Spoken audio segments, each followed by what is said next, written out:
An English pirate, a certain Captain Jack Ward, not only was the inspiration for the character of Jack Sparrow in Pirates of the Caribbean, but was also a pirate who embraced Islam. Hello and welcome, my name is William, I am a researcher in sociology at the University of Warwick in the UK, but I am also fond of history and specifically pirates. You probably know by now that Sheikh Abdal Hakim Murad loves to write songs, and he actually wrote none less than 3 songs dedicated to pirates. My True Love is a Corsair, The Sally Rover, and Michael Gray, a Corsair ballad arranged by famous film composer John Donne. It is about the story of an Irish Corsair who, surprise, embraced Islam. All of these songs have one thing in common. They tell the tales of the Barbary Pirates. The Barbary Pirates were, first of all, Ottoman corsairs, operating from the coast of North Africa from the 16th to the 19th century. The name Barbary Pirates comes from the term Berber. It is an exonym, meaning that it is a label applied to a group of people by people from the outside. They would seize merchant ships, they would raid European villages on the coast, and they would also capture people, whether they were Christian, Jewish or Muslim, and sometimes enslave them. You may know already, if you follow this channel, that Muslim doesn't mean Islamic. I don't know any justification in Islam for the stealing of commercial property, for enslaving people, or for raiding civilian villages. So these men were not pirates, but corsairs. There's a key difference. They were not independent freelancers. They were working for a state, and in this case, the Ottoman Empire. The most famous of them all was perhaps Hizr Hayreddin Reis, also known as Barbarossa, as named by the Italians, meaning red beard. He was an admiral for the Ottoman Navy. Barbary pirates were very, very different from their Caribbean counterparts. First of all, as I mentioned, they were not freelancers, they were more like soldiers working for a state, but also their boats were very, very different, much smaller and weaker. Most of them were galleys, meaning that they were not powered by the wind and sails, but by human labor. People would row to propel the ship. And second, most of them didn't have any cannons, any guns. So they would rely on boarding ships and using cutlasses and small arms to assault enemies. Among these Barbary pirates were the Sally Rovers. So many of them were of European descent, many Englishmen and Dutch Protestant, working for the Republic, the Corsair Republic of Sally in Morocco. So one famous Corsair of the Sally Rovers was the Dutchman Jan Janszoon, who embraced Islam after being captured by Barbary Corsairs actually in 1618 and was renamed Murad Reis.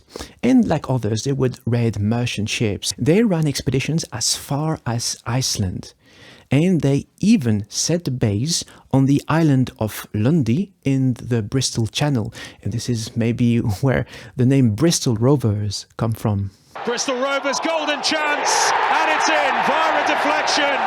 According to Abdal Hakim Murad and the reports of a certain adventurer John Smith, these Englishmen would embrace Islam just because, first of all, many of them were, I quote, disgusted by the wars on religion in Europe, and many of them would also had problems with concepts such as the Trinity or the authority of the Church. And actually, many of them were persecuted if they went back to Europe. Remember, at the time was the Spanish Inquisition, and there is a report in 1610 that none less than 39 Britons who embraced Islam were brought before an Inquisition tribunal, and many of them were just killed and tortured. But among all these Englishmen who embraced Islam rose to prominence one in particular, who would become perhaps the best known English pirate after Sir Francis Drake. His name was Jack Ward. Born in Faversham in 1533, Jack would start by working in fisheries. Then he enrolled in the navy under the reign of Queen Elizabeth I as a privateer, so a corsair. And this until privateering was no longer allowed because England declared peace with Spain in 1603. No less than 1 year later, in 1604, Jack and his mates were discussing in a tavern. This is such a pirate stereotype. What's in that grog stuff anyway? Kerosene, propylene glycol, artificial sweeteners, sulfuric acid. They were reflecting on their miserable condition as sailors for the Navy and how meager were their salaries in compared to those of officers. While they were feasting, they didn't have anything to eat. And they just, ask themselves, is it worth continuing this miserable existence, or should we decide to do something else? And then they just decided to go freelance, which meant steal a bark. And they flew from the port of Portsmouth down to the Mediterranean. And on the way, they captured a Dutch flyboat that they named the Gift. In 1606, Ward established his base in Tunis with the help of the local Ottoman Bey, whose name was Kara Osman Bey. And so he captured a few more ships to accrue his float and even managed to recruit none less than 500 Muslim and Christian volunteers. In 1607, the crew, after a storm, spotted an unusually huge ship in the distance. They tried to get closer and realized that this ship was not any ship. Looks like a ghost ship. Aye, risen from the dead to sink us. A 1,500-ton Venetian ship armed with 40 guns and perhaps full of gold. The Reniera e Soderina. Ward's ships were very small in comparison, 200 and 400 tons. The Reniera could make an easy job of each of them. But still, Ward decided, let's attack the ship. And they went for it. And what ensued was a 3-hour firefight. The Reniera was blasting its 40 cannons, and each volley could easily make a very quick job of each of Ward's ships. They had to circulate around and, avoid the cannon blast. But fortunately, it was windy that day. So the very huge ship had trouble maneuvering in the wind and trying to catch the very small ships who would, take advantage and stay away from the cannons of the Reniera. And in the meantime, Ward even managed to breach 5 times the hull of the Reniera until it was in flames inside. And when Ward saw this, he decided, let's just board the ship.